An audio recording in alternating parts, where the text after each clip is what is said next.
आचार्य चरण जगन्नाथपुरी गए। जगन्नाथपुरी जाकर के आपने जब वहां पर देखा कि भाई यहाँ तो मनमुखी सेवा करते हैं सब पंडा पुजारी, तो रामानुजाचार्य जी ने पंडा पुजारियों को सबको बैन कर दिया और अपने हजारों शिष्यों के साथ पूरी सेवा संभालने लगे। अब ठाकुर जी कुछ कह नहीं पा रहे हैं क्योंकि आचार्य चरण से इतना प्रेम करते हैं कि उनके भाव से कैसे दूर हों। लेकिन यहाँ पर ये सब पंडा पुजारी रोने लगे, बोले हे नाथ हमको दूर कर दिया आपने, हमें स्वीकार करो, अंगीकार करो। ठाकुर जी ने रामानुजाचार्य जी से कहा कि देखो उनको ही करने दो सेवा, और उनको हम सेवा दे चुके हैं, हमने कसम खा रखी है कि हम एक बार जिसको अपनी शरणागति देते हैं फिर उसका त्याग नहीं करते।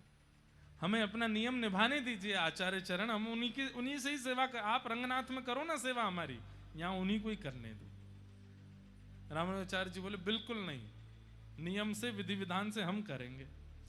2-4 दिन तक सेवा नहीं करने दी। एक दिन ठाकुर जी, बलभद्र जी, सुभद्रा जी, सुदर्शन जी सब लोग रात में बैठे मीटिंग करें क्या करें। आचार्य चरण ने सब पुजारी बाहर कर दिए।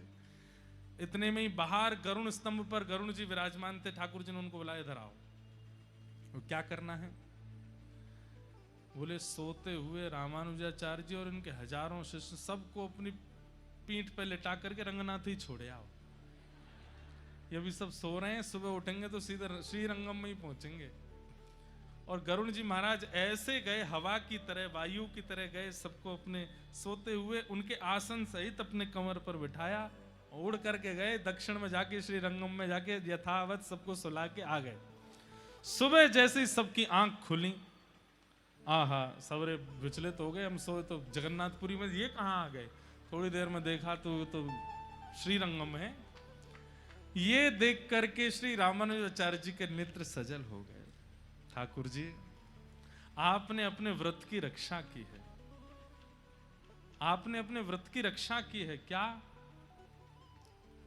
कि जो मेरी शरण ग्रहण कर लेता है, जो सब कुछ छोड़ करके मेरी शरण में आ जाता है, उसका मैं त्याग नहीं करता।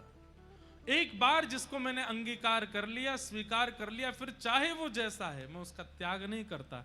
रामानुजाचार्य जी ने अपने सब शिष्यों को बताया, देखिए हम आप सब लोग किसी को स्वीकार करके उसकी तनिक भूल पर त्याग करने का मन बना लेते हैं, पर हम कितनी भूल करते हैं फिर भी ठाकुर जी हमारा त्याग नहीं करते। ये ठाकुर जी की भक्त वत्सलता है।